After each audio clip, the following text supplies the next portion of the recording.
ولې ډېره ستړیا او ستوماني احساسوو؟ د ستړیا احساس په نړۍ کې له 100 څخه تر 25 سلنه خلکو کې شته. د ستړیا احساس د اړوند هیواد په شرایطو پورې اړه لري.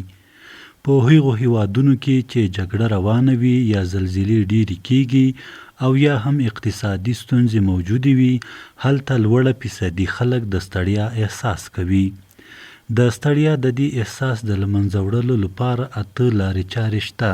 په دې کارونو سره کولی شئ خپل د ستړیا احساس له منځه یوسئ.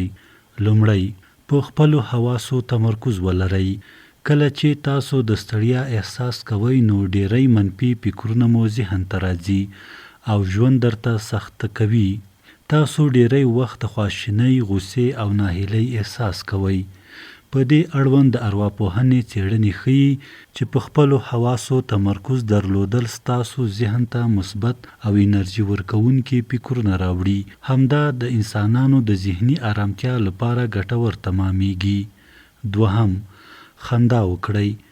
ارواپوهنې له نظره خندا د انسان د ستړیا احساس له منځه وړي. د هغه ترڅنګ خندا که څه هم هیڅ بیه نه لري، خو د بدن دفاعي سیستم هم ورسره ځواکمن کیږي.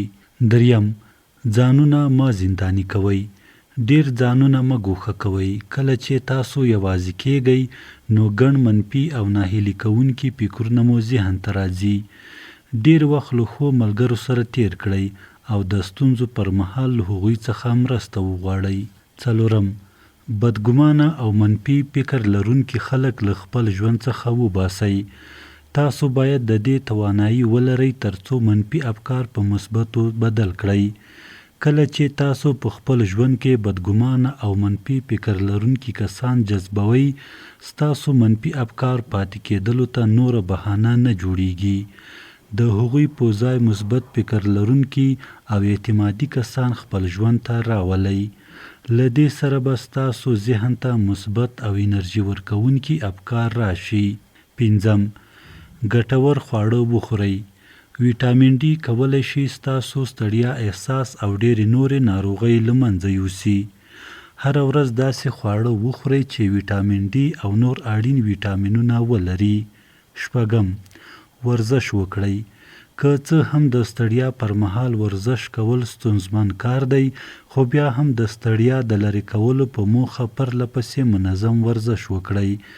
دا کار به له تاسو سره د مثبتو فکرونو په رامنځته کولو او ستړیا په له منځه وړلو کې مرسته وکړي. اووم، د خپلې خوښې کارونه وکړئ. که څه هم په ژوند کې کارونه ډیر وي، خو د ټولو د ترسره کولو توقع مه لرئ.